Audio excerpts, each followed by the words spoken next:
ನಾನು ಜೀರ್ಣ ಮಾಡ್ಕೊಳಕ್ ಆಗತ್ತಾ ಅಂತ ನೋಡ್ಬೇಕು.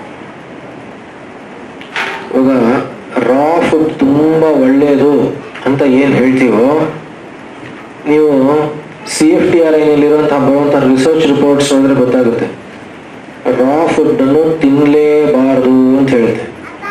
CFTRI ಅಂದ್ರೆ ಗೊತ್ತಲ್ಲ, central food technological research institute. ಅಲ್ಲಿಂದ ಅವರೇನು ಹೇಳ್ತಾರೆ ಅಂದ್ರೆ, ನಮ್ಮ ಡೆಂಜರ್ಸ್ ಇದೆಯಲ್ಲ ಅದು it is not meant for raw food ಅಂತಾರೆ. ನಾವು ಅಗ್ನಿ ಸಂಸ್ಕಾರ ಆಗಿರುವಂತಹದ್ದೇ ತಗೋಬೇಕು ಅಂತ ಹೇಳ್ತಾರೆ. ಗೊತ್ತಲ್ಲ, ಸಂಸ್ಕಾರ ಆಗಿರುವಂತಹದ್ದೇ ತಗೋಬೇಕು ಅಂತ ಹೇಳುತ್ತೆ. ಏನಂದ್ರೆ ಅದು ಯಾವಾಗಂದ್ರೆ ತಗೋಬಾರ್ದು. ಗೊತ್ತಲ್ಲ, ಎಲ್ಲ ನಮ್ಮ ಅದಕ್ಕೋಸ್ಕರ ಸಂಸ್ಕಾರ ಮಾಡೋದು. ಅದಕ್ಕೆ ಉಪ್ಪು, ಹುಳಿ, ಖಾರ, ಒಗ್ಗರಣೆ ಎಲ್ಲ ಸೇರಿಸ್ತೀವಲ್ಲ, ಅದೆಲ್ಲ ಅದಕ್ಕೋಸ್ಕರ. ಅದೆಲ್ಲ ಯೋಗ ಅಂತ ಬಂತಲ್ಲ. ಈಗ ಯೋಗ ಅಂದ್ರೆ ಅದ್ರ ಜೊತೆ ಸೇರಿದ್ರೆ ಅದು ಲಘು ಗುರುವಾಗುತ್ತೆ, ಗುರು ಲಘು ಆಗುತ್ತೆ ಅಂತ ಹೇಳ್ತಲ್ಲ. ಮಂಥನ ಅಂದ್ರೆ ಕಡಿಯೋದು. ಇವಾಗ ಮೊಸರನ್ನ ಕಡಿದ್ರೆ ಬೆಣ್ಣೆ ಬಂದು ಮಜ್ಜಿಗೆ ಸಿಗುತ್ತೆ, ಅದು ಒಂದು ಸಂಸ್ಕಾರ ಅದಲ್ಲ. ಹಾಗೇನೆ ಕಾಲ, ಭಾವನಾ. ಭಾವನಾ ಅಂದ್ರೆ ಅರಿಯೋದು. ಚಟ್ನಿ ಅರಿತೀವಲ್ಲ, ಅದೊಂದು ಭಾವನಾ ಅಂತಾರೆ. ಅದರಿಂದ ಸಂಸ್ಕಾರ ಅನ್ನೋದು ಇದೆಲ್ಲ ಬೇರೆ ಬೇರೆ ಪ್ರಾಸೆಸಸ್ ಇಂದ ಅದನ್ನ ನಾವು ಸುಲಭವಾಗಿ ಜೀರ್ಣ ಆಗೋದಿಕ್ಕೆ ಏನ್ ಬೇಕೋ ಅದನ್ನ ಮಾಡ್ಕೊಳ್ಳೋದನ್ನ ಸಂಸ್ಕಾರ ಅಂತಾರೆ. ಮಾತ್ರ ಪುನಃ ಪಿಂಡ ಪರಿಮಾಣತಃ ಸಮುದಾಯೇನ ಪ್ರತಿದ್ರವ್ಯಾಪೇಕ್ಷೆಯ ಆಹಾರ ರಾಶಿ. ಮಾತ್ರ ಅಂದ್ರೆ ಎಷ್ಟು ಪ್ರಮಾಣದಲ್ಲಿ ತಗೋಬೇಕು ಅನ್ನೋದು ಹೇಗೆ ತೀರ್ಮಾನ ಆಗುತ್ತೆ ಅಂದ್ರೆ, ಪಿಂಡ ಪರಿಮಾಣತಃ. ಪಿಂಡ ಪರಿಮಾಣತಃ ಅಂದಾಗ ಒಂದು ಮುದ್ದೆ ಅಂತ, ಒಂದು ತುತ್ತು ಅಂತ ಅರ್ಥ. ಅಲ್ಲಿ ತುತ್ತು ಅಂದಾಗ ನಾನು ಹೀಗಿಟ್ಕೊಂಡ್ರೆ ಎಷ್ಟೋ ಅಷ್ಟೇ, ಹೀಗಿಟ್ಕೊಳ್ಳೋದಲ್ಲ, ಹೀಗಿಟ್ಕೊಂಡ್ರೆ ಅದನ್ನಿಟ್ಕೊಂಡು ರಾಶಿ ಅಂದ್ರೆ ನಾನು ಎಷ್ಟು ಒಟ್ಟು ಪ್ರಮಾಣ ಮಾತ್ರೆಗಳು ತಗೊಂಡ್ರೆ ಎಷ್ಟಾಗುತ್ತೆ ಅನ್ನೋದು. ಅದಕ್ಕೆ ಮಾತ್ರ, ಇಷ್ಟು ಪ್ರಮಾಣ, ಇಷ್ಟು ಪಿಂಡ ರಾಶಿ ಅಂತ ಅರ್ಥ. ಗೊತ್ತಲ್ವಾ? ಮಕ್ಳಿಗೆ ತಿನ್ನಿಸ್ತಾರೆ, ಗೊತ್ತಲ್ವಾ? ಉಂಡೆಗಳು ಮಾಡಿ ತಿನ್ನಿಸ್ತಾ ಇರ್ತಾರೆ. ಕೊನೆಯಲ್ಲಿ ಇಡೋದು ಅದಕ್ಕೋಸ್ಕರನೇ, ಗೊತ್ತಲ್ವಾ? ಯಾಕೆಂದ್ರೆ ಅದು ಆಹಾರ, ಅವನಿಗೆ ಇಷ್ಟು ಆಹಾರ ಅಂತ. ಅದಲ್ಲ,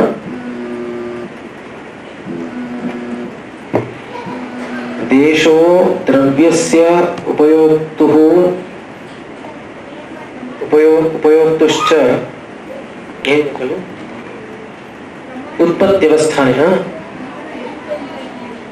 ಎಷ್ಟು ಅಂದ್ರೆ ಅಲೋಪತಿಯಲ್ಲಿ ಹೇಳೋದ್ರೆ ಹೇಳ್ಬಾರ್ದು, ಹೇಳಕ್ ಆಗೋದಿಲ್ಲ. ಅಂದ್ರೆ 2700 ಕ್ಯಾಲರೀಸ್ ತಗೋಬೇಕು ಅನ್ನೋದು ಮನೇಲಿ ದಿನ ತ್ರಾಸಿಟ್ಕೊಳಕ್ಕಾಗಲ್ಲ.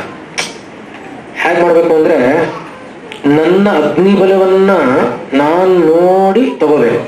ಗೊತ್ತಾಗುತ್ತೆ ನೋಡಿ. ಇವಾಗ ಮುಂದಕ್ಕೆ ಇವಾಗ ಅದೇ ವಿಷಯ ನೀವು ಕೇಳಿದ ವಿಷಯ ಬರುತ್ತೆ. ದೇಶ ಅನ್ಬೇಕಾದ್ರೆ ಯಾವ ದ್ರವ್ಯವನ್ನ ಉಪಯೋಗ ಮಾಡೋದಿಕ್ಕೆ ಎಲ್ಲಿಂದ ಬಂದಿದೆ ಅನ್ನೋದನ್ನ ಇಟ್ಕೊಂಡು ದೇಶ ತೀರ್ಮಾನ ಮಾಡಬೇಕು. ಇವಾಗ ಹೇಳುದಲ್ಲ, ಇವಾಗ ಈಗ ಅಲ್ಲಿದೆ, ಇವಾಗ ನೋಡಿ ಕ್ಯಾಪ್ಸಿಕಮ್, ಇವು ಪಾಯಸ ಒಂದು ಮಾಡಲ್ವೇನೋ ಅದರಲ್ಲಿ ಎಲ್ಲ ಮಾಡ್ತಾರೆ. ಅದೇನು ಕ್ಯಾಪ್ಸಿಕಮ್ ಅಂತ ಇದ್ಬಿಟ್ರೆ ಏನೋ ಅದ್ಮೇಲೆ ಅಷ್ಟು ಇದು. ಆದ್ರೆ ಅದನ್ನ ತಿನ್ನಬಾರ್ದು ಅಂತ ಹೇಳುತ್ತೆ. ನಾವು ತಿನ್ನಬಾರ್ದು ಅಂತ ಹೇಳುತ್ತೆ. ತಿನ್ನಬಾರ್ದು ಅಂದ್ರೆ ಅದನ್ನೇ ತಿನ್ನಬಾರ್ದು ಅಲ್ಲ, ದಕ್ಷಿಣದಲ್ಲಿ ತಿನ್ನೋಲ್ಲ, ತಿನ್ನಬಾರ್ದು ಅಂತ ಹೇಳುತ್ತೆ. ಅದಕ್ಕೇನು ಹೆಸರು ಹಿಂದಿಯಲ್ಲಿ ಗೊತ್ತಾ? ಸಿಮ್ಲಾ ಮಿರ್ಚ್. ಶಿಮ್ಲಾ ಮಿರ್ಚ್ ಅಂತ ಯಾತಕ್ಕೆ ಕರೀತಾರೆ ಅಂದ್ರೆ, ಶಿಮ್ಲಾನಲ್ಲಿ ಬೆಳೆದು ಅಲ್ಲಿ ತಿನ್ಬೇಕು ಅವರು. ಪಾಪ ಅಲ್ಲಿರೋರ್ಗೆಲ್ಲ ಅದನ್ನೆಲ್ಲ ಕಿತ್ಕೊಂಡು ತಗೊಂಡ್ಬಂದ್ಬಿಟ್ಟು ಆಮೇಲೆ ಅವ್ರಿಗಿಲ್ದೇ ಇರೋ ಥರ ಮಾಡಿ ಅವ್ರಿಗೆ ಇಲ್ಲಿಂದಾನೇ ವಾಪಸ್ ಕಳಿಸಿ ಬೆಲೆ ಜಾಸ್ತಿ ಮಾಡಿ. ಶಿಮ್ಲಾ ಮಿರ್ಚ್ ನೋಡಿ, ನಮಗೆ ಪರಿಚಯ ಇರೋಂಥವ್ರೊಬ್ರು ಕ್ಲಿನಿಕ್ಗೆ ಬರೋರು ಒಬ್ರು ಬೆಳೀತಾರೆ. ನಾನು ಗೊತ್ತಿಲ್ಲದೆ ಅವ್ರಿಗೇನು ಹೇಳಿದೆ, ನೋಡಿ ನೀವು ಬದನೆಕಾಯಿ ಕ್ಯಾಪ್ಸಿಕಮ್ಮು ಎಲ್ಲ ತಿನ್ನಬಾರ್ದು ಅಂದೆ. ಅಯ್ಯೋ ನಾವು ತಿನ್ನಲ್ಲ ಬಿಡಿ, ಅಷ್ಟು ಗಂಟಾ ಗೊಜ್ಜು ನಾವು ತಿನ್ನಲ್ಲ ಅಂತ ಹೇಳಿ ಹೇಳಿದೆ. ಯಾಕಂದ್ರೆ ನಾವು ಬೆಳಿತೀವಿ, ನಮಗೆ ಗೊತ್ತು ಅಂದ್ರೆ. ಬೆಳಿತೀವಿ ಅದಕ್ಕೆ ತಿನ್ನಲ್ವಾ? ಅದೇ ನಂಗಂದ್ರೆ ಮತ್ತೆ ಯಾಕೆ ಬೆಳಿತಾ ಇದ್ದೀರಾ ಅಂತ ಕೇಳ್ಬಾರ್ದು ಅಂತ ಸುಮ್ಮನಿದ್ದೆ. ಅವ್ರು ಹೇಳಿದ್ರು, ಈ ದೊಡ್ಡ ಮೆಣಸಿನ್ಕಾಯಿ ಬೆಳಿತೀವಲ್ಲ ಅದಕ್ಕೆ ಔಷಧಿ ಹೊಡಿದೇ ಇದ್ರೆ ಆಗೋದೇ ಇಲ್ಲ, ಆಯ್ತಾ? ಆಗೋದೇ ಇಲ್ಲ. ಅವ್ರು ಹೇಳಿದ್ರು, ಔಷಧಿ ಹೊಡಿಯಕ್ಕೆ ಒಂದು ಆಳಿಗೆ 1250 ರೂಪಾಯಿ ಒಂದು ದಿನಕ್ಕೆ. ಅವನನ್ನ ಈ ಸ್ಪೇಸ್ ಹೋಗ್ಬೇಕಾದ್ರೆ ಆಸ್ಟ್ರೋನಾಟ್ಸ್ ಹಾಕೊಂಡಿರ್ತಾರೆ ಗೊತ್ತಾ, ಒಂದು ಡ್ರೆಸ್ ಪೂರ್ತಿ ಹೆಲ್ಮೆಟ್, ಗಾಳಿ ಕೂಡ ಒಳಗಡೆ ಹೋಗ್ಬಾರ್ದು ಆ ತರ ಮಾಡ್ಬಿಟ್ಟಿರ್ತಾರಲ್ಲ, ಸ್ಪೇಸ್ ಸೂಟ್ ಹಾಗೆ ಹಾಕ್ಬಿಟ್ಟು ಕಳ್ಸಿರ್ತಾರೆ ಅವನ ಕೈನಲ್ಲಿ ಔಷಧಿ ಹೊಡೆಯಕ್ಕೆ. ಅಷ್ಟು ಹೊಡೆದ್ಬಿಟ್ಟು ಬಂದ್ರೆ ಅವನು ವಾರಕ್ಕೆ ಒಂದೇ ದಿವಸ ಕೆಲಸ ಮಾಡೋದು, ದಿನ ಹೊಡೆಯಕ್ಕಾಗಲ್ಲ. ಒಂದು ದಿವಸ ಹೋಗಿ ಬಂದ್ರೆ ಅವನಿಗೊಂದು ವಾರ ರಜಾ.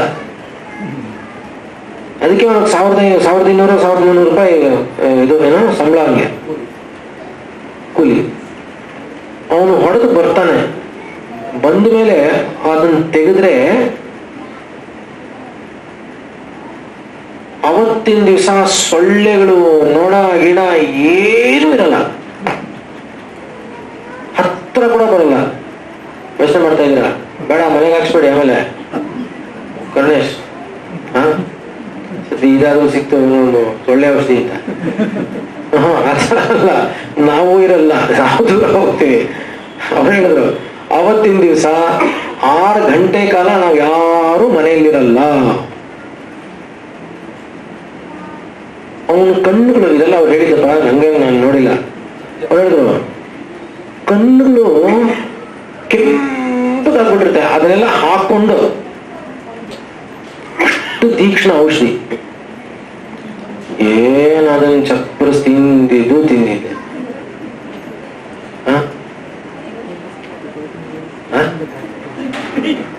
ಅದೇ ಅದಕ್ಕೇನು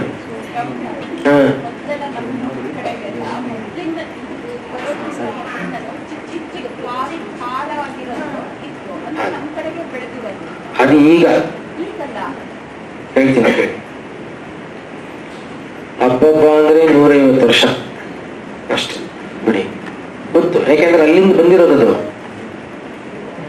ಒರಿಜಿನಲಿ ಇಲ್ಲಿ ಬೆಳೆಯೋದೇ ಇಲ್ಲ. ನಿಮ್ಮೂರು ಕ್ಷಮಿಸಬೇಕು, ನಾವು ಶ್ರಾದ್ದದಲ್ಲಿ ಏನ್ ಬಳಸ್ತೀವೋ ಅದೇ ನಮ್ಮ ಹೆಚ್ಚು ಸ್ಥಳೀಯವಾದ ತರಕಾರಿ ಅಷ್ಟೇ. ಭಯ ನಮ್ಗೆ ಶ್ರಾದ್ದದಲ್ಲಿ ಏನ್ ಬಳಸ್ತೀವೋ ಮೂಲತಃ ಅಡಿಗೆನಲ್ಲಿ ಅದೆಲ್ಲ ಸ್ಥಾನಿಕವಾಗಿರುವಂತಹ ಬೆಳೆ ಅಂದ್ರೆ ಆಹಾರ. ಯಾಕೆ ಅಂದ್ರೆ ಭಯ, ಏನೇನೋ ಬೆಳೆಸಿದ್ರೆ ಆಮೇಲೆ ನನಗೇನಾದ್ರೂ ಹೆಚ್ಚು ಕಡಿಮೆ ಅಂದ್ರೆ ತಿನ್ನೋರು ಅವರಲ್ವಾ, ಅದು ಭಯ. ಅದಕ್ಕೋಸ್ಕರ ಅವತ್ತೊಂದು ದಿವಸ ಅಚ್ಚುಕಟ್ಟಾಗಿ ಏನ್ ಬೇಕೋ ಅದು ಮಾಡಿಟ್ಬಿಡೋದು, ಮಾರನೇ ದಿವಸ ನಮ್ದು ಹಾಗೆ.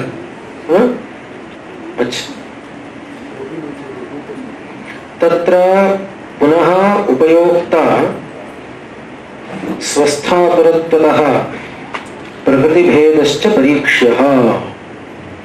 ಈ ತರಹ ತಯಾರಾಗಿರುವಂತಹದ್ದು ಏನೇನು ಆಹಾರ ಇರುತ್ತೋ, ಉಪಯೋಕ್ತ ಅಂದ್ರೆ ಯಾರು ಉಪಯೋಗ ಮಾಡ್ತಾನೋ ಆಹಾರವನ್ನು ಅವನು ಸ್ವಸ್ಥನ ಆತುರನ ಅಂತ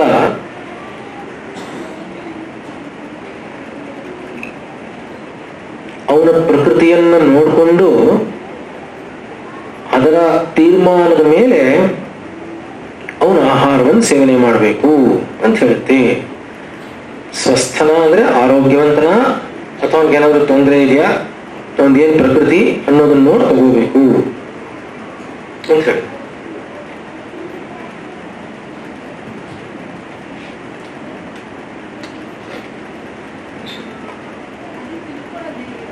ಏನು ಪ್ರಕೃತಿನ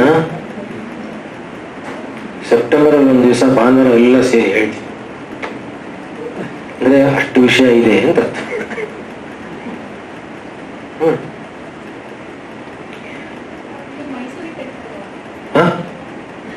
ಅಲ್ಲಿ ಇದನ್ನ ಹೇಳಲ್ಲ, ಅಲ್ಲಿ ಸುಮ್ಮನೆ ಅಲ್ಲೂ ಅಷ್ಟೇ ಬೇರೆ ವಿಷಯಗಳೆಲ್ಲ ಇದೆ ಮೈಸೂರಿನಲ್ಲಿ.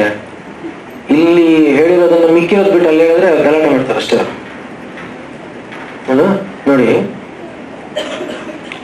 ಕಾಲ ಸಂಸ್ಕಾರ ಆಯ್ತಲ್ಲ, ಕಾಲ ಸಪ್ತಕಲ್ಪನೆಗಳಲ್ಲಿ ಮೊದಲನೇದಾ? ಸ್ವಭಾವ ಸಂಸ್ಕಾರ, ಒಂದು ಸ್ವಭಾವ, ಆಮೇಲೆ ಸಂಸ್ಕಾರ, ಕಾಲ.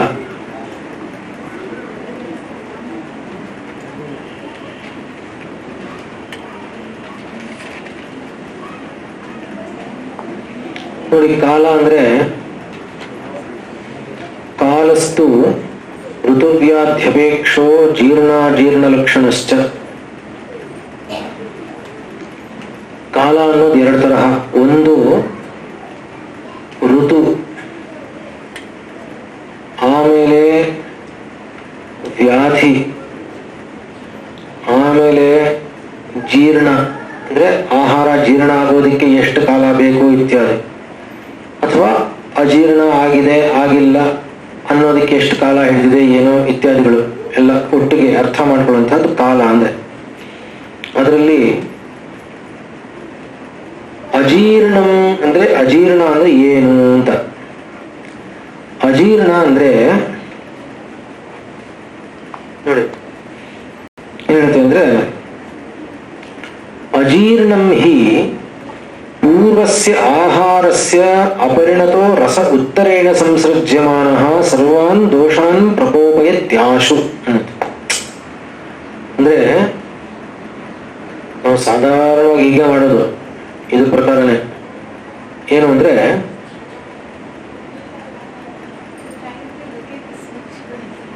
To switch off or on? Of.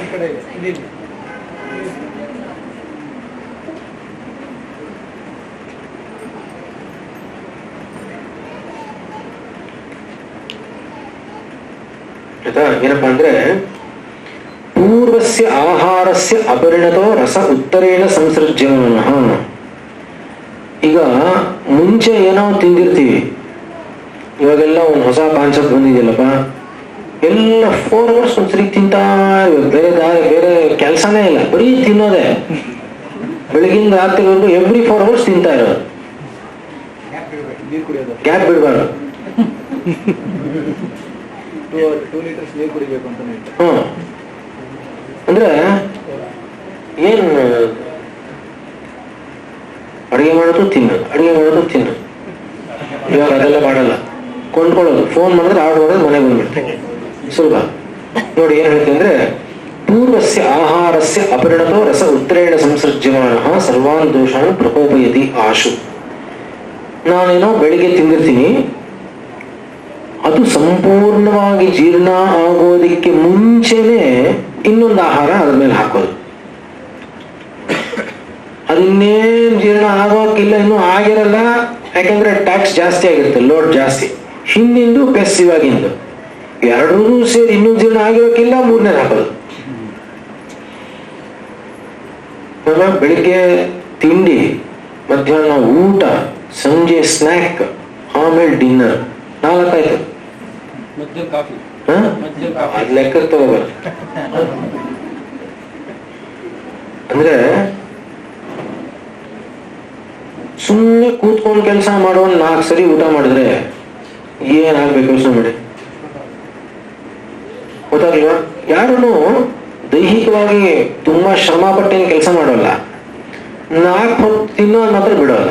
2ರಿಂದ 4 ಮಾಡಿದೀವಿ, ಕೆಲಸ ಮುಂಚೆ ಮಾಡ್ತಾ ಇದ್ದ ಕಡಿಮೆ ಮಾಡ್ಕೊಂಡಿದೀವಿ. ರೋಗಾಯ್ತಿಗೆ ಬರಬಾರ್ದು ಹೇಳಿ, ಬರಲೇಬೇಕು. ನನ್ನ ಪ್ರಕಾರ ಬರದೇ ಇದ್ರೆ ಆಶ್ಚರ್ಯ ಪಡ್ಬೇಕು. ಹೌದಲ್ಲಪ್ಪ?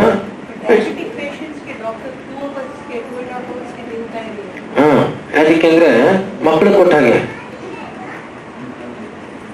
ಅಲ್ಲಿ ಏನಂದ್ರೆ, ಡಯಾಬಿಟೀಸ್ ಅಂದ್ರೆ ಅಗ್ನಿಬಲ ಕಡಿಮೆ ಅಂತ ಅರ್ಥ. ಅವಾಗ ಡಯಾಬಿಟೀಸ್ಗೆ ಯಾತಕ್ಕೆ ಹೇಳ್ತಾರೆ ಅಂದ್ರೆ, 2 hours ಕೊಡಿ ಅಂದಾಗ ಏನ್ ಹೇಳ್ತಾರೆ ಗೊತ್ತಾ, every 2 hours take 2 biscuits, 8 litre tea, ಆಮೇಲೆ ಈಟ್ ಓನ್ಲಿ 1.5 ಇಡ್ಲಿ. ಈ ಮಕ್ಕಳು ಹಾಗೆ ತಿನ್ನೋದು. ಅಂದ್ರೆ ಅಷ್ಟರ ಮಟ್ಟಕ್ಕೆ ಅಗ್ನಿಬಲ ನಾಶವಾಗಿದೆ ಅಂತ ಅರ್ಥ. ಅವ್ರು ತಿಂದ್ರೆ ಜೀರ್ಣ ಆಗೋಲ್ಲ, ಸಾಕು ಇಷ್ಟಿಷ್ಟೇ ಡ್ರಿಪ್ ಇರಿಗೇಷನ್ ಮಾಡ್ತಾರಲ್ಲ, ಆ ಡ್ರಿಪ್ ಇರಿಗೇಷನ್ ಸ್ವಲ್ಪ ಅಷ್ಟು ಕೊಟ್ರೆ ಸಾಕು. ಇವಾಗ ಇರೋ ಅಗ್ನಿಯನ್ನು ಕಾಪಾಡ್ಕೊಂಡ್ರೆ ಸಾಕು. ಇವಾಗ ನೋಡಿ, ಅಗ್ನಿಯನ್ನು ಕಾಪಾಡ್ಕೋಬೇಕಾದ್ರೆ ನಾವು ಉಪಾಸನಾ ಅಗ್ನಿಯನ್ನು ಕಾಪಾಡ್ಕೋಬೇಕಾದ್ರೆ ನಾವು ಮಾಡ್ತೀವಿ ಏನಂದ್ರೆ, ಒಂದೊಂದೇ ಇಂಧನ ಹಾಕ್ತೀವಿ, ಅದು ದಗದಗದಕ್ಕೂ ಉರಿಬಾರ್ದು, ಆರೋಗ್ಬಿಡ್ಬಾರ್ದು, ಅಷ್ಟರಲ್ಲೇ ಇರ್ಬೇಕು. ಹಾಗೆ ಇರೋ ಅಗ್ನಿಯನ್ನು ಸದ್ಯ ಕಾಪಾಡ್ಕೊಂಡ್ರೆ ಸಾಕು ಅನ್ನೋದಕ್ಕೋಸ್ಕರ ಹಂಗೆ ಹೇಳೋದು. ಹೌದು,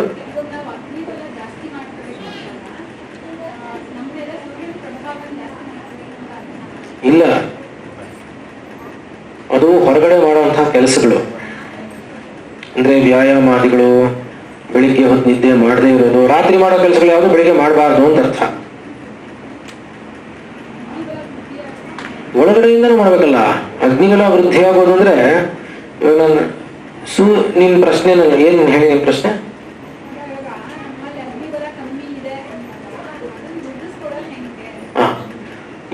ಎರಡೂ ಇದೆ. ಇವಾಗ ಸೂರ್ಯನ ಪ್ರಾರ್ಥನೆ ಮಾಡೋದ್ರಿಂದಲೂ ಇದೆ. ನೇರವಾಗಿ ಸುಮ್ಮನೆ ಅಂದ್ರೆ ನಾನು ಸೂರ್ಯನ ಪ್ರಾರ್ಥನೆ ಮಾಡಿದ್ದೀನಿ, ನಾನು ಏನ್ ಬೇಕಾದ್ರೂ ಮಾಡ್ಕೊಂಡ್ರೆ ವೃದ್ಧಿ ಆಗುತ್ತೆ ಅಂತಲ್ಲ. ಸೂರ್ಯನ ಪ್ರಾರ್ಥನೆ ನಾನು ಮಾಡುವಂತಹ ಸರಿಯಾಗಿ ಏನು ಪಾಲಿಸ್ತೀನೋ ಅದ್ರ ಮುಖಾಂತರ ಪ್ರಕಟವಾಗುತ್ತೆ ಅವನ ಅನುಗ್ರಹ. ಗೊತ್ತಾಯ್ತಲ್ವಾ? ಹಾಗೆ ಅಂದ್ರೆ ನಾನು ಅವಾಗ ಅದ್ರ ಜೊತೆಗೆ ಏನೇನು ಬೇಕೋ ಅಗ್ನಿ ವೃದ್ಧಿ ಆಗೋದಕ್ಕೆ ಆ ತರಹ ಆಹಾರ ಉಪಚಾರ ಅಲ್ಲೇ ಮಾಡ್ಕೋಬೇಕು. ಯಾವುದು ಅಂತಾನೆ ಅದಾದ್ಮೇಲೆ ಚಿಕಿತ್ಸೆ ಅಂತ ಬರುತ್ತೆ, ಅವಾಗ ಆದ್ರೆ ಹೇಳ್ತೀನಿ. ಜೀರ್ಣೇತು, ಅಜೀರ್ಣ ಗೊತ್ತಾಗಲ್ವಾ ಹೇಗಿರುತ್ತೆ ಅಂತ? ಏನ್ ಗೊತ್ತಾ, ಒಳ್ಳೆ ಎಕ್ಸಾಂಪಲ್ ಕೊಡ್ತೀನಿ ನೋಡಿ. ಒಂದು ಪ್ಲಾಸ್ಟಿಕ್ ಕವರ್, ಮುಂಚೆ ಅದರಲ್ಲಿ ಒಂದು ಸ್ವಲ್ಪ ಉಪ್ಪಿಟ್ಟು, ಅದ್ರ ಮೇಲೆ ರಾಯ್ತ, ಅದ್ರ ಮೇಲೆ 2 ಜಿಲೇಬಿ, ಅದ್ರ ಮೇಲೆ ಒಂದು ಅರ್ಧ ಮಸಾಲೆ ದೋಸೆ, ಅದ್ರ ಮೇಲೆ ಸಾಗು, ಅದ್ರ ಮೇಲೆ ಮಜ್ಜಿಗೆ ಹೊಡಿ, ಇದನ್ನ ಹಾಕ್ಬಿಟ್ಟು ಕಟ್ಟಿಟ್ಬಿಡಿ. ಒಂದು ದಿನ ಕಟ್ಟಿಡಿ, ರಾತ್ರಿ ಸಾಕು, ಬೆಳಿಗ್ಗೆ ವರ್ಷ ನೋಡಿ ಇಷ್ಟು ದಪ್ಪ ಆಗ್ಬಿಟ್ಟಿರುತ್ತೆ. ಕವರ್ ಏನಾಗಿರ್ತದ, ಗಟ್ಟಿಯಾಗಿ ಊದ್ಬಿಟ್ಟಿರುತ್ತೆ. ಫರ್ಮೆಂಟ್ ಆಗಿ ಆಗಿ ಆಗಿ ಆಗಿ ದಪ್ಪ ಆಗಿರುತ್ತೆ. ಅದನ್ನ ತೆಗೆದ್ರೆ ಇರಕ್ಕಾಗಲ್ಲ, ಅಷ್ಟು ಕಲ್ಮಶ ಸೇರ್ಕೊಂಡಿರುತ್ತೆ ಅದರಲ್ಲಿ. ಹಾಗೆ ನಮಗೂ ಆಗುತ್ತೆ, ಆಗಿರುತ್ತೆ. ನಾವು ಅದಕ್ಕೆ ಇನ್ನೇನೋ ಮಾಡ್ಕೊಂಡು ಅದನ್ನ ನಮಗ್ ಗೊತ್ತಾಗದೇ ಇರೋ ಹತ್ರ ಏನೋ ಮಾಡ್ಕೊಂಡ್ಬಿಡ್ತೀವಿ. ಅದು ತೋರಿಸ್ತಾ ಇರುತ್ತೆ.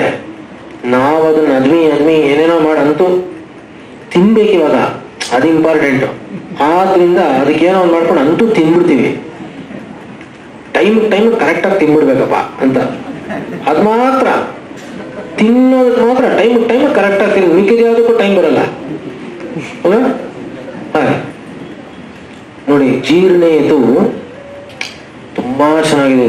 ಜೀರ್ಣ ಅಂದ್ರೆ ಏನು ಅಂತ ತಿಳ್ಕೊಂಡ್ರೆ ನಿಮಗೆ ಖಂಡಿತ ಅದರ ಅಂದಾಜು ಬಂದ್ಬಿಡುತ್ತೆ. ಯಾರಿಗೂ ಜೀರ್ಣ ಆಗ್ತಾಗ ಗ್ಯಾರಂಟಿ ಗೊತ್ತಾಗುತ್ತೆ, ಅಷ್ಟು ಮಾತ್ರ ಗ್ಯಾರಂಟಿ.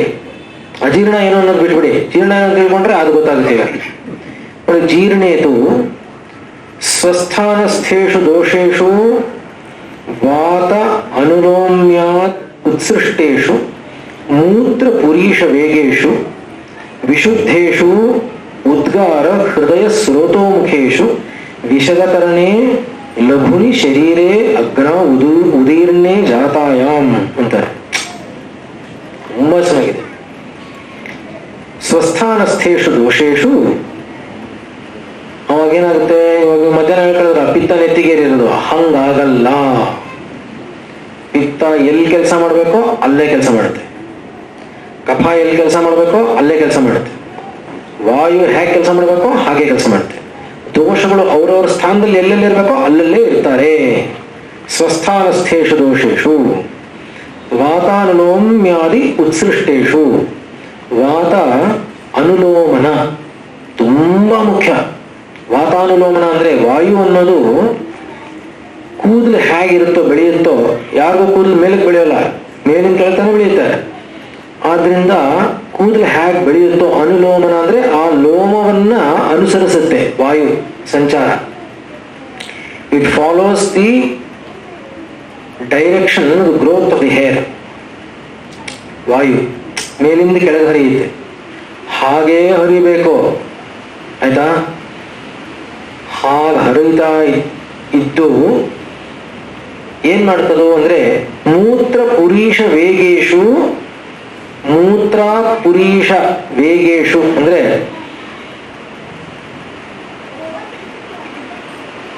ಏನೇನು ವಿಸರ್ಜನೆ ಆಗ್ಬೇಕೋ ಅದೆಲ್ಲವೂ ಸಕಾಲದಲ್ಲಿ ವಿಸರ್ಜನೆ ಆಗ್ತಾ ಹೋಗುತ್ತೆ.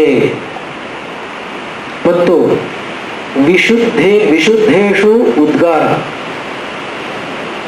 ವಿಶುದ್ಧ ಉದ್ಗಾರ ಅಂದ್ರೆ ನನಗೆ ಊಟ ಮಾಡಿ ಸ್ವಲ್ಪ ಹೊತ್ತು ಆದಮೇಲೆ ನನಗೆ ತೇಗು ಬಂದರೆ ಅದು ಯಾವ ಒಂದು ಆಹಾರದ ಒಂದು ಪರಿಮಳ ಅದರಲ್ಲಿ ಇರಬಾರ್ದು, ಸ್ವಲ್ಪ ಕೂಡ ಇರಬಾರ್ದು.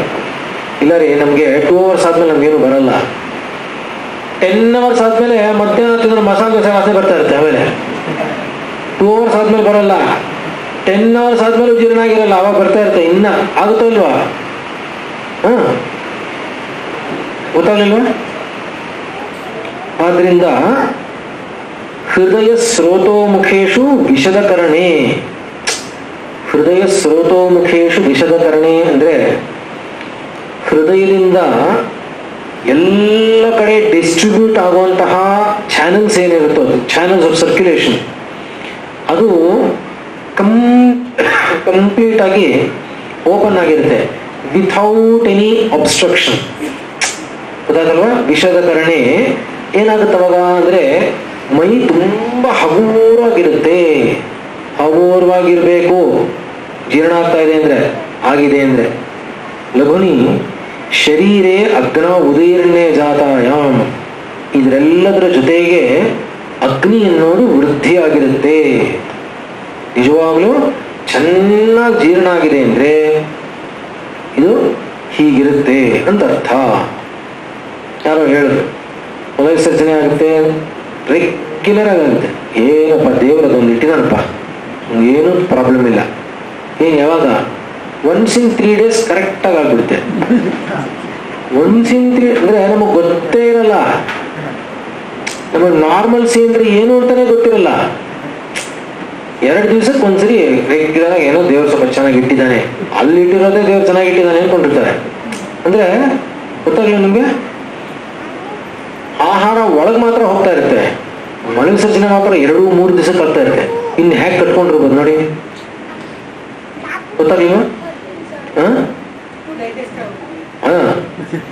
ಅದು ಅವನ್ ಡೈಜೆಸ್ಟ್ ಆಗ್ತಾ ಇರ್ತಾನೆ. ಆಕ್ಚುಲಿ ಅದೇನು ಅವನೇ ಡೈಜೆಸ್ಟ್ ಆಗ್ತಾ ಇರ್ತಾನೆ. ಅದು ಇದೆ ಧಾತು ಪಾಕ ಅಂತಾರೆ. ಧಾತುಗಳು ಒಳಗಡೆ ಅದೇ ಬೆಂದು ಆ ಟಾಕ್ಸಿಕ್ ಎಫೆಕ್ಟ್ಗೆ ಅದೇ ಬೆಂದು ಹೋಗ್ತಾ ಇರುತ್ತೆ. ನೋಡಿ, ಹೀಗೆ ಈ ಜೀರ್ಣ ಆಗಿದೆ ಅಂತ ಗೊತ್ತಾದ್ರೆ ಮಾತ್ರ ಕೇವಲಂ ಅಯಮೇವ ಕಾಲೋ ಭೋಜನಸ್ಯ. ನೀ ಹೀಗಿದ್ರೆ ಮಾತ್ರ ಊಟ ಮಾಡಬೇಕು, ಇಲ್ಲ ಅಂದ್ರೆ ಊಟ ಮಾಡಬಾರ್ದು. ಅಂದ್ರೆ ಅಜೀರ್ಣ ಇದ್ರೆ ಊಟ ಮಾಡಬಾರ್ದು. ಇದೆಲ್ಲೂ ಯಾವುದೋ ಒಂದೇ ಒಂದು ಸ್ಯಾಟಿಸ್ಫೈ ಆಗ್ಬಿಟ್ರೆ ನಂಗೆಲ್ಲ ಜೀರ್ಣ ಆಗಿದೆ ಅಂತ ಅಲ್ಲ, ಇದೆಲ್ಲವೂ ಸ್ಯಾಟಿಸ್ಫೈ ಆಗ್ಬೇಕು. ಗೊತ್ತಾಗಲ್ಲ? ಜೀರ್ಣ ಆಗಿದೆ ಅಂದ್ರೆ ಏನು ಅಂತ ಅರ್ಥ ಮಾಡ್ಕೊಳ್ಳಕ್ಕೆ. ಅತೀತ ಕಾಲಂ ಪುನಃ ತದ್ವಾತ ವಿಷ್ಟಬ್ಧಂ ಕೃಚ್ಛದ್ವಿಪಚ್ಯತೆ ಕರ್ಷಯತ್ಯನ್ನ ರುಚಿಂ ಚ ಪುನರುಪಹಂತಿ. ಅತೀತ ಕಾಲಂ ಹೆಚ್ಚಾಗ್ಬಿಟ್ರೆ ವಾತ ವಿಷ್ಟಬ್ಧಂ, ವಾತ ಪ್ರಕೋಪ ಆಗಿ ಕಟ್ಟಿಬಿಡುತ್ತೆ. ಹಾಗೆ ವಿಷದ ಕಾರಣಕ್ಕೆ ವಿರುದ್ಧ. ಆದ್ರಿಂದ ತುಂಬಾ ನಿಧಾನ ಆಗುತ್ತೆ ಜೀರ್ಣ ಆಗೋದ. ಹೊಟ್ಟೆ ಹಸಿವಿದೆ ಅಂದ್ರೆ ಅದು ಜೀರ್ಣ ಆಗಿದೆ ಅಂತಾನ? ಅದೇ ಅದೊಂದನ್ನೇ ಇಟ್ಕೊಳ್ಳೋದಲ್ಲ ಅಂತ ಹೇಳ್ತಾ ಇರೋದು.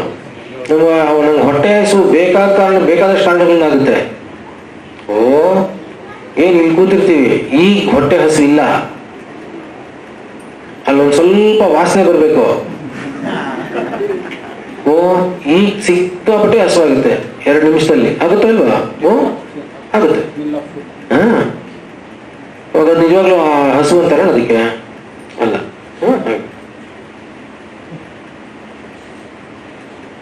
ಹಸ್ದಾಗ್ಲೆಲ್ಲ ತಿನ್ಬೇಕು ಅಂತಿಲ್ಲ, ಹಸ್ದಾಗ್ಲೆಲ್ಲ ತಿನ್ಬೇಕು ಅಂತ ಇಲ್ಲ.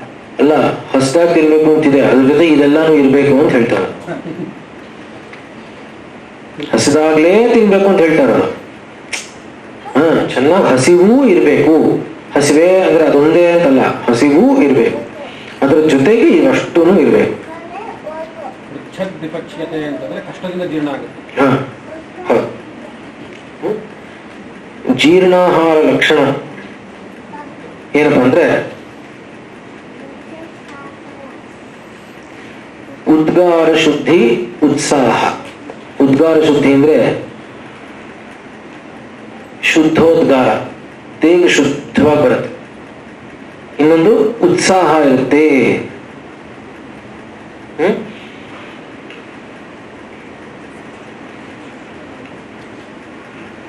ತಿರುಗಿ ವಿಸರ್ಜನಾದಿಗಳು ತುಂಬಾ ಸರಿಯಾಗುತ್ತೆ. ನಮ್ಮ ಪ್ರಯತ್ನ ಇರಬಾರದು ವಿಸರ್ಜನೆಯಲ್ಲಿ, ಅದು ತುಂಬಾ ಮುಖ್ಯ. ವಿಸರ್ಜನೆ ಅನ್ನೋದ್ರಲ್ಲಿ ನಮ್ಮ ಪ್ರಯತ್ನ ಇರಬಾರ್ದು. ಪ್ರಯತ್ನ ಇರಬಾರ್ದು ಅಂದ್ರೆ ಮುಗ್ಗಬಾರ್ದು ಅಂತ ಹೇಳೋದು. ಅದು ಪ್ರಯತ್ನ ಇರಬಾರ್ದು ಅಂದ್ರೆ ಹಂಗಲ್ಲ. ಪ್ರಯತ್ನ ಇಲ್ಲದ್ರೆ ವಿಸರ್ಜನೆ ಹೆಂಗಾಗುತ್ತೆ? ಏನಾಯ್ತು? ಆಯ್ತಾ? ಆಮೇಲೆ ಲಘುತಾ ಕ್ಷುತ್ಪಿಪಾಸ ಜೀರ್ಣಾಹಾರಸ್ಯ ಲಕ್ಷಣಂ. ಲಘುತಾ ತುಂಬಾ ಹಗುರವಾಗುತ್ತೆ, ಕ್ಷುತ್ಪಿಪಾಸ ಚೆನ್ನಾಗಿ ಬಾಯಾರಿಕೆ ಆಗುತ್ತೆ, ಹಸಿವಾಗುತ್ತೆ. ಇದಷ್ಟು ಇಟ್ಕೊಂಡಿರ್ಬೇಕು, ಜೀರ್ಣಾಹಾರದ ಲಕ್ಷಣ. ಹಾಗೇನೆ ಪ್ರಾಯ ಪ್ರಜ್ಞಾಪರಾಧೇನ ರೋಗಗ್ರಾಮ ಪ್ರಜಾಯತೆ. ಪ್ರಜ್ಞಾಪರಾಧದಿಂದ ರೋಗಗ್ರಾಮ ಪ್ರಜಾಯತೆ. ಏನು ರೋಗಗ್ರಾಮ ಅಂದ್ರೆ ರೋಗಗಳ ಗುಂಪು, ಸಮೂಹನೇ ಬಂದ್ಬಿಡುತ್ತೆ ಪ್ರಜ್ಞಾಪರಾಧ ಅಂದ್ರೆ. ಪ್ರಜ್ಞಾಪರಾಧ ಅಂದ್ರೆ ಏನ್ ಗೊತ್ತಾಯ್ತೇನೋ? ಬೆಳಿಗ್ಗೆ ಬಂದು ಮಾಡುದಲ್ಲ, ಹೇಳುದಲ್ಲ, ಕಾಲಾರ್ಥ ಕರ್ಮಣಾಮ್ಯೋಗೋ ಹೀನ ಮಿಥ್ಯಾತಿ ಮಾತ್ರಕಃ. ಅದು ಅದಕ್ಕೇನು ಹೇಳ್ತೆ ಅಂದ್ರೆ ಅಸಾತ್ಮೇಂದ್ರಿಯಾರ್ಥ ಸಂಯೋಗಂ ಪ್ರಜ್ಞಾಪರಾಧಂ ತಸ್ಯ ಪರಿಣಾಮ ವ್ಯಾಧಿ ಅಂತ. ಗೊತ್ತಾಗಲ್ವಾ? ನೃಣಾಂ ಅಶನಲುಬ್ಧಾನಾಂ ವಿಶೇಷೇಣ ವಿಸೂಚಿಕ ಅಂದ್ರೆ ಸುಮ್ಮನೆ ತಿಂತಾ ಇದ್ರೆ ಒಳಗಡೆ ಅಜೀರ್ಣ ಆಗಿ ವಿಸೂಚಿಕ ಅನ್ನುವಂತಹ ರೋಗವನ್ನು ಉತ್ಪಾದನೆ ಮಾಡುತ್ತೆ ಅಂತ ಅರ್ಥ. ಅಶನಲುಬ್ಧಾನ ತಿಂಡಿಪೋತರು ಯಾವಾಗ್ಲೂ ತಿನ್ಬೇಕು, ಅದೇನೋ ಹೋಗ್ತಾ ಬರ್ತಾ ಬಾಯಾಡ್ತಾ ಇರೋದು.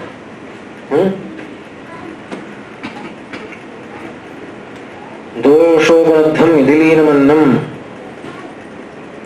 ವನ್ಯಂ ಚಾಯತೆ ದುಷ್ಟಾಗುತ್ತೋ ಬುಭುಕ್ಷ ಯಾವಂದ ಬುದ್ಧಿ. ಏನಿಲ್ಲ, ಅಜೀರ್ಣ ಆಗ್ಬಿಟ್ರೆ ಆಗ ದೋಷ ಎಲ್ಲವೂ ಉಲ್ಬಣ ಆಗಿ ಅಗ್ನಿಯನ್ನ ಕಡಿಮೆ ಮಾಡಿ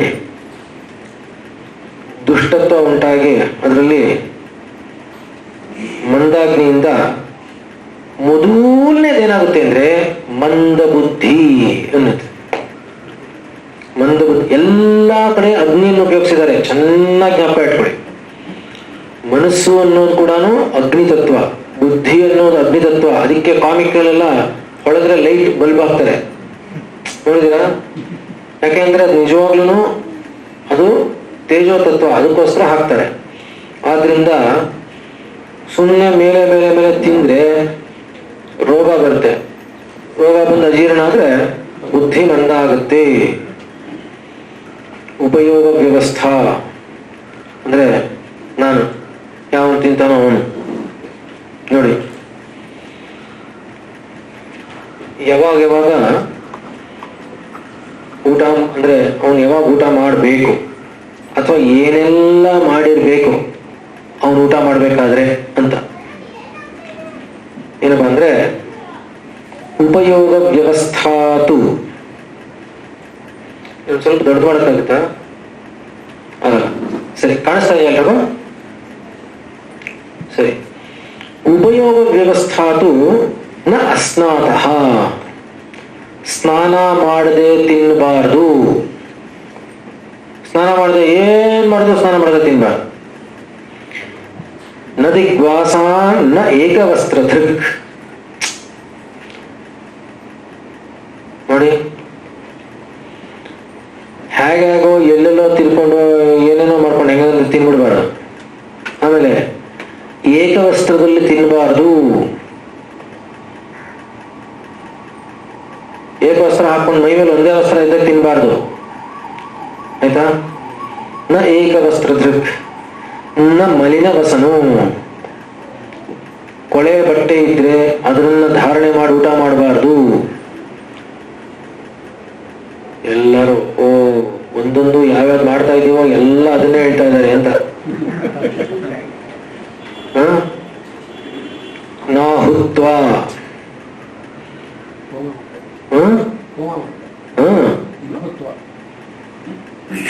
ನಾ ಜಪಿತ್ವ, ನಿತ್ಯ ನೈಮಿತ್ತಿಕ ಆನ್ಹೀಕಗಳನ್ನು ಮಾಡದೆ, ಅಗ್ನಿಗೆ ಸಮರ್ಪಣೆ ಮಾಡದೆ, ನ ಅನಿರೂಪ್ಯ ದೇವತಾಭ್ಯ, ದೇವತಾದಿಗಳಿಗೆ ನೈವೇದ್ಯವನ್ನು ಮಾಡದೆ,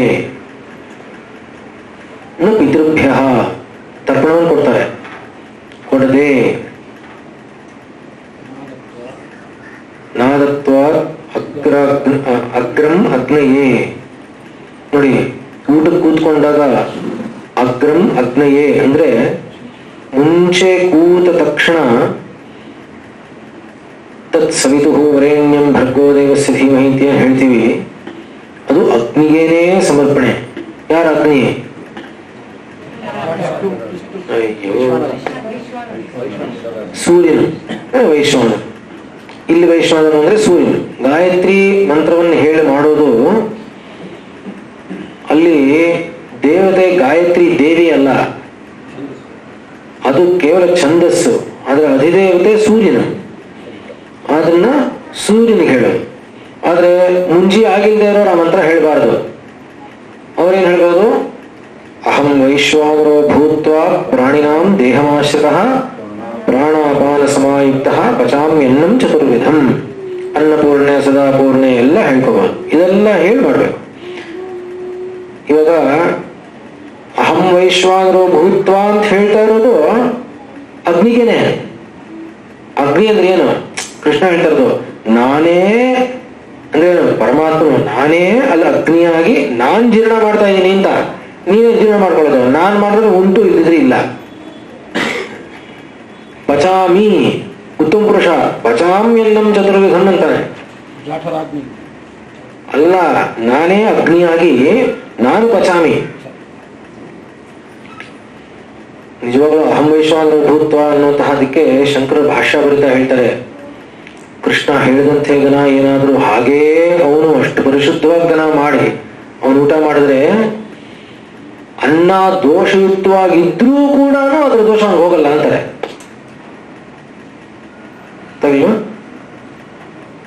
ನ ಗುರುಭ್ಯೋ ನ ಅತಿಥಯೇ, ಗುರುವಿಗೆ ಸಮರ್ಪಣೆ ಮಾಡದೆ, ಅತಿಥಿಗಳಿಗೆ ಸಮರ್ಪಣೆ ಮಾಡದೆ, ಅಭ್ಯಾಗತರಿಗೆ ಸಮರ್ಪಣೆ ಮಾಡದೆ, ಶ್ವಯ ಶೌಚೇಭ್ಯ ಪ್ರತ್ಯಕ್ಷ ಅಂದ್ರೆ ಎಲ್ಲೆಲ್ಲಿ ಯಾರು ಬೇಕಾದ್ರೂ ಇರ್ಬೋದು, ಅಲ್ಲಿ ಏನೇನು ಸುತ್ತಮುತ್ತಲಿದೋ ಎಲ್ಲ ಕೊಟ್ಟು ಆಮೇಲೆ ಮಾಡ್ಬೇಕು, ಆಯ್ತಲ್ವ?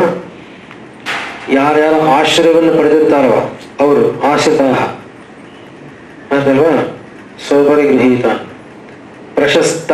ಇಷ್ಟಾದ್ಮೇಲೆ ಎಲ್ಲಿ ಕೂತ್ಕೊಂಡು ಊಟ ಮಾಡಬೇಕು ಅಂದ್ರೆ ಪ್ರಶಸ್ತ ದೇಶ ಕಾಲ ಉಪಕರಣ ಯುಕ್ತ. ಪ್ರಶಸ್ತವಾಗಿರುವಂತಹ ಕಾಲ ಅಂದ್ರೆ ಅದಕ್ಕೆ ಮುಹೂರ್ತ ನೋಡ್ಬೇಕು ಅಂತಲ್ಲ ಅರ್ಥ.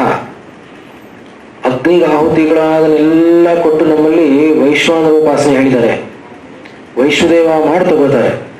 ಅದೆಲ್ಲ ಬಿಡಿ, ಆ ಕಾಲ ನಾವು ನನಗೆ ಏನು ಅಂತಾನೆ ಗೊತ್ತಿಲ್ಲ, ಅಲ್ಲಿವರೆಗೂ ಇಳಿದೋಗ್ಬಿಟ್ಟಿದೀವಿ ನಾವು. ವೈಶ್ವದೇವ ಅಂದ್ರೆ ಗೊತ್ತೇ ಇಲ್ಲ, ವೈಶ್ವದೇವ ಅಂದ್ರೆ ಅಂತಾನೆ ಗೊತ್ತಿಲ್ಲ, ಅಲ್ಲಿವರೆಗೂ ಬಂದಿದ್ದೀವಿ. ಉಪಕರಣಯುಕ್ತ ಎಲ್ಲೆಲ್ಲೋ ಕೂತ್ಕೊಂಡು ಊಟ ಮಾಡಬಾರ್ದು. ಸರಿಯಾಗಿರುವಂತಹ ಪ್ರಶಸ್ತವಾಗಿರುವಂತಹ ದೇಶ ಅಂದ್ರೆ ಜಾಗ ಆಗಿರಬೇಕು. ಉಪಕರಣಯುಕ್ತ ಸೃಗ್ವಿ ವಿಭೂಷಿತ ಸುಗಂಧಿ ಆರ್ದ್ರಪಾಣಿಪಾದ. ನೋಡಿ, ಮಲ್ಕೋಬೇಕಾದ್ರೆ ಕಾಲು ತೊಳ್ಕೊಂಡ್ರೆ ಒರೆಸ್ಕೊಂಡೇ ಮಲ್ಕೋಬೇಕು. ಊಟಕ್ಕೆ ಮುಂಚೆ ಕೈ ಕಾಲು ತೊಳ್ಕೊಳ್ಳೇಬೇಕು, ತೊಳ್ಕೊಂಡ್ರೆ ಒರೆಸ್ಕೊಳ್ಳದೆ ಹಾಗೆ ಊಟ ಕೂತ್ಕೋಬೇಕು. ಅಗ್ನಿಯನ್ನು ಒಳಗಡೆ ಸಂರಕ್ಷಣೆ ಆಗಬೇಕು. ಅದನ್ನ ಈ ಪಾಣಿಪಾದ ಇದೆಲ್ಲ ದ ಮೋಸ್ಟ್ ಟೆಂಪರೇಚರ್ ಸೆನ್ಸಿಟಿವ್ ಎರಡೂ ಕೂಡ. ಅದಕ್ಕೆ ಅದನ್ನ ಇನ್ಸುಲೇಟ್ ಮಾಡೋದು ಮುಂಚೆ ಕೈಕಾಲು ತೊಳ್ಕೊಂಡು, ಅದಲ್ವಾ. ಆಮೇಲೆ ವಿಶುದ್ಧ ವದನ, ಊಟ ಮಾಡೋಕ್ ಮುಂಚೆ ವಿಶುದ್ಧ ವದನ, ಬಾಯಿ ಚೆನ್ನಾಗಿ ತೊಳೆದಿರ್ಬೇಕು. ಅಭಿಮತ ಸಹಾಯ ಕೇಶ ಮಕ್ಷಿಕಾದ್ಯಜುಷ್ಟ ಅನಿಂದ್ಯಂ ಅನಿಂದನ್ ಅನಿಂದಿತಂ. ಯೋ ಮುಂಚೆ ಎಲ್ಲ ಇದೆಲ್ಲ ಇತ್ತು, ಇರೋ ಬಿಡಿ. ಕೂದಲು ಬೀಳಬಾರದು ಅನ್ನದಲ್ಲಿ. ಸೊಳ್ಳೆಗಳೆಲ್ಲ ಎಲ್ಲ ಬಿದ್ರೆ ಗೋವಿಂದ. ಕೂದಲಿಲ್ಲದೆ ಊಟ ಮಾಡಕ್ಕೆ ಆಗಲ್ಲ ಇವಾಗ. As if it is also part of the raw material. ಯಾಕೆ ಗೊತ್ತೇನು? ಕೂದಲು ಅನ್ನೋದು ಶೃಂಗಾರಕ್ಕೆ ಎಷ್ಟು ಪ್ರಾಧಾನ್ಯನೋ ಅದನ್ನೇ ತಗೊಂಡ್ರೆ ಅದು ಮಲ. ಗೊತ್ತಾದ ನಿಮಗೆ? ಗೊತ್ತಿಲ್ವಾ? ಅದು ಮಲ, ಅಸ್ಥಿ ಮಲ, ಅಸ್ಥಿ ಧಾತು ಇದೆಯಲ್ಲ, ಅದರಿಂದ ಆಹಾರ ಅಸ್ಥಿ ಆಗುತ್ತೆ. ಅದಾದ್ಮೇಲೆ ಅದನ್ನ ಬಿಡುವಂತಹ ವೇಸ್ಟ್ ಇದೆಯಲ್ಲ, ಅದು ಕೂದಲು.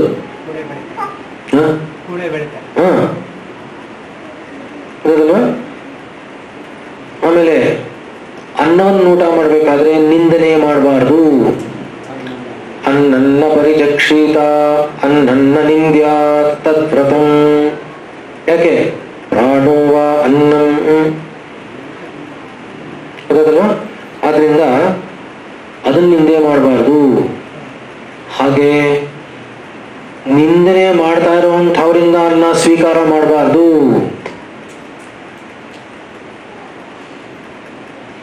ಅಷ್ಟೇ ಅಲ್ಲ, ಊಟ ಮಾಡ್ತಾ ಮಾಡ್ತಾ ಯಾರನ್ನೂ ಬೈಬಾರ್ದು.